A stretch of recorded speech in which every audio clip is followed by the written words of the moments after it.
The following video will show you just 15 of the many selections from non-Muslims telling you what they think of the last prophet, Muhammad, peace and blessings be upon him. Dr. William Draper, in History of Intellectual Development of Europe, 4 years after the death of Justinian, AD 569, was born in Mecca, in Arabia, the man who, of all men, has exercised the greatest influence upon the human race, to be the religious head of many empires, to guide the daily life of 1/3 of the human race, may perhaps justify the title of a messenger of God. Philip K. Hitti, in History of the Arabs, within a brief span of mortal life, Muhammad called forth of unpromising material a nation never wielded before.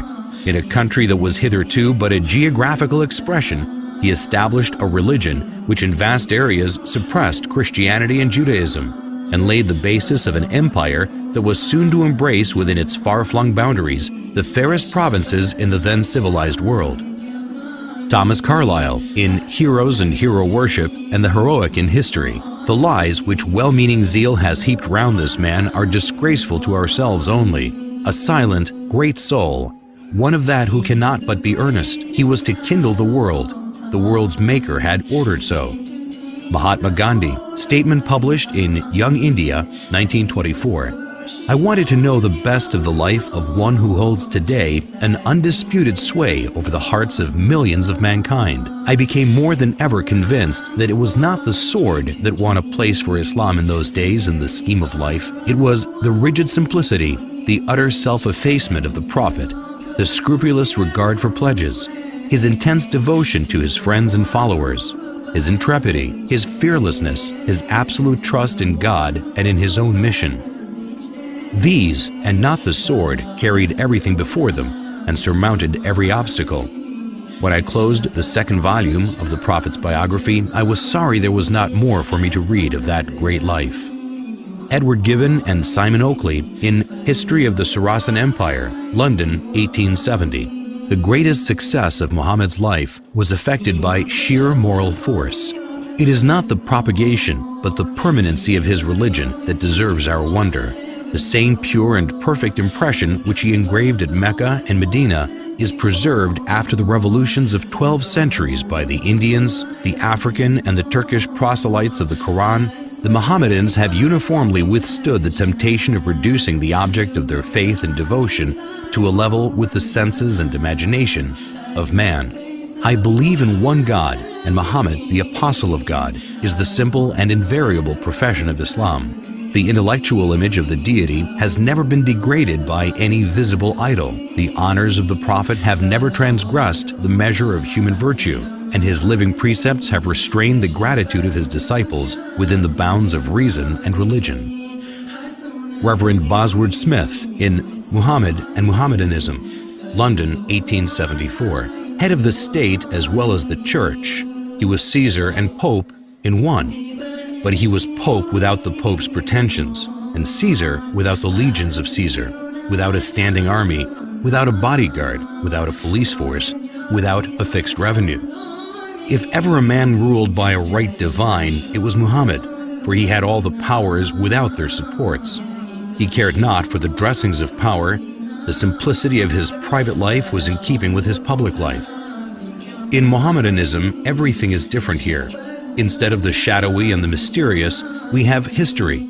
We know of the external history of Muhammad, while for his internal history, after his mission had been proclaimed, we have a book absolutely unique in its origin, in its preservation, on the substantial authority of which no one has ever been able to cast a serious doubt. Gibbon, in The Decline and Fall of the Roman Empire, 1823. The good sense of Muhammad despised the pomp of royalty. The apostle of God submitted to the menial offices of the family.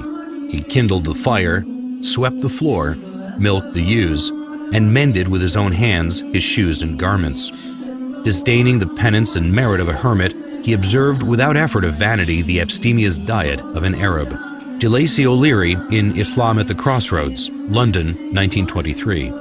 History makes it clear, however, that the legend of fanatical Muslims sweeping through the world and forcing Islam at the point of sword upon conquered races is one of the most fantastically absurd myths that historians have ever repeated. Sir George Bernard Shaw in The Genuine Islam, Volume 1, Number 8, 1936.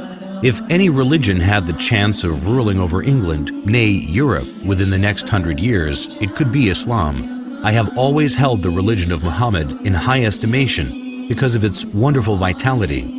It is the only religion which appears to me to possess that assimilating capacity to the changing phase of existence which can make itself appeal to every age. I have studied him, the wonderful man, and in my opinion, far from being an antichrist, he must be called the savior of humanity.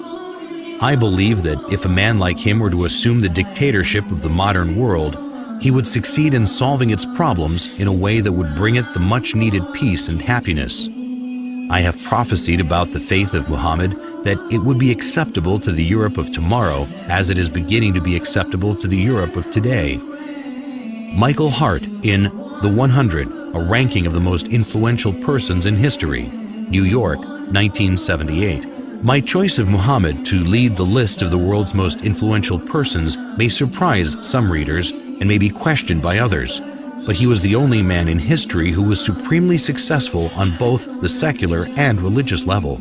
It is probable that the relative influence of Muhammad on Islam has been larger than the combined influence of Jesus Christ and St. Paul on Christianity. It is this unparalleled combination of secular and religious influence which I feel entitles Muhammad to be considered the most influential single figure in human history.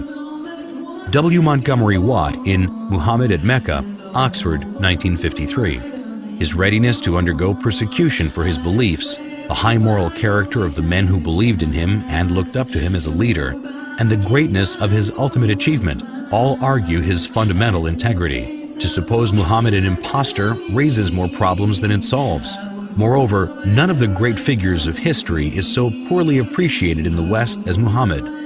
Thus, not merely must we credit Muhammad with essential honesty and integrity of purpose, if we are to understand him at all. If we are to correct the errors we have inherited from the past, we must not forget that conclusive proof is a much stricter requirement than a show of plausibility, and in a matter such as this, only to be attained with difficulty. Washington Irving in Muhammad and His Successors. He was sober and abstemious in his diet and a rigorous observer of fasts. He indulged in no magnificence of apparel, the ostentation of a petty mind, neither was his simplicity in dress affected, but a result of real disregard for distinction from so trivial a source. In his private dealings he was just. He treated friends and strangers, the rich and poor, the powerful and weak, with equity, and was beloved by the common people for the affability with which he received them and listened to their complaints. His military triumphs awakened no pride nor vainglory, as they would have done had they been effected for selfish purposes. In the time of his greatest power, he maintained the same simplicity of manners and appearance as in the days of his adversity. So far from affecting a regal state, he was displeased if, on entering a room, any unusual testimonials of respect were shown to him. If he aimed at a universal dominion, it was the dominion of faith. As to the temporal rule which grew up in his hands, as he used it without ostentation, so he took no step to perpetuate it in his family.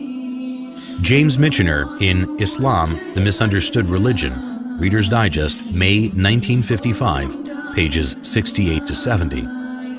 No other religion in history spread so rapidly as Islam. The West has widely believed that this surge of religion was made possible by the sword, but no modern scholar accepts this idea, and the Quran is explicit in the support of the freedom of conscience. Like almost every major prophet before him, Muhammad fought shy of serving as the transmitter of God's word, sensing his own inadequacy. But the angel commanded, "Read."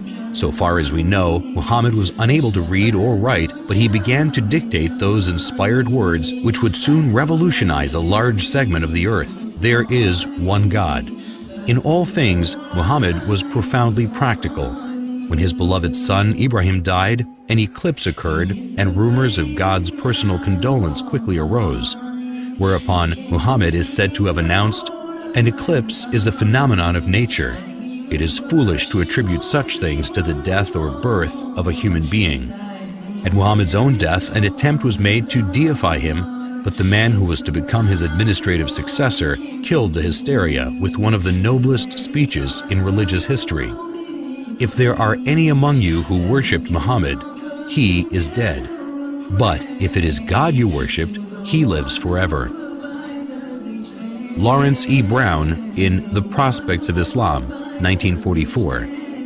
Incidentally, these well-established facts dispose of the idea, so widely fostered in Christian writings, that the Muslims, wherever they went, forced people to accept Islam at the point of the sword. Alphonse de Lamartine in Histoire de la Turquie, Paris, 1854. Never has a man set for himself, voluntarily or involuntarily, a more sublime aim, since this aim was superhuman, to subvert superstitions which had been imposed between man and his Creator, to render God unto man, and man unto God, to restore the rational and sacred idea of divinity amidst the chaos of the material and disfigured gods of idolatry then existing. Never has a man undertaken a work so far beyond human power with so feeble means, for he, Muhammad, had in the conception, as well as in the execution of such a great design, no other instrument than himself, and no other aid except a handful of men living in a corner of the desert. Finally, never has a man accomplished such a huge and lasting revolution in the world, because in less than 2 centuries after its appearance, Islam, in faith and in arms, reigned over the whole of Arabia and conquered in God's name Persia, Khorasan, Transoxania, Western India, Syria, Egypt, Abyssinia, all the known continent of northern Africa, numerous islands of the Mediterranean Sea, Spain, and part of Gaul. If greatness of purpose, smallness of means, and astonishing results are the 3 criteria of a human genius, who could dare compare any great man in history with Muhammad? The most famous men created arms, laws, and empires only. They founded, if anything at all, no more than material powers which often crumbled away before their eyes. This man moved not only armies, legislations, empires, peoples, dynasties, but millions of men in 1/3 of the then inhabited world. And more than that, he moved the altars, the gods, the religions, the ideas, the beliefs, and the souls. On the basis of a book, every letter which has become law, he created a spiritual nationality which blends together peoples of every tongue and race. He has left the indelible characteristic of this Muslim nationality, the hatred of false gods, and the passion for the one and immaterial God. This avenging patriotism against the profanation of heaven formed the virtue of the followers of Muhammad. The conquest of 1/3 the earth to the dogma was his miracle, or rather it was not the miracle of man, but that of reason. The idea of the unity of God, proclaimed amidst the exhaustion of the fabulous Theogonies, was in itself such a miracle that upon its utterance from his lips, it destroyed all the ancient temples of idols and set on fire 1/3 of the world. His life, his meditations, his heroic revelings against the superstitions of his country, and his boldness in defying the furies of idolatry, his firmness in enduring them for 15 years in Mecca, his acceptance of the role of public scorn and almost of being a victim of his fellow countrymen, this dogma was twofold: the unity of God and the immateriality of God, the former telling what God is, the latter telling what God is not, the one overthrowing false gods with the sword, the other starting an idea with words. Philosopher, orator, apostle, legislator, conqueror of ideas, restorer of rational beliefs, the founder of 20 terrestrial empires and of 1 spiritual empire. That is Muhammad. As regards all standards by which human greatness may be measured, we may well ask, is there any man greater than he? There is no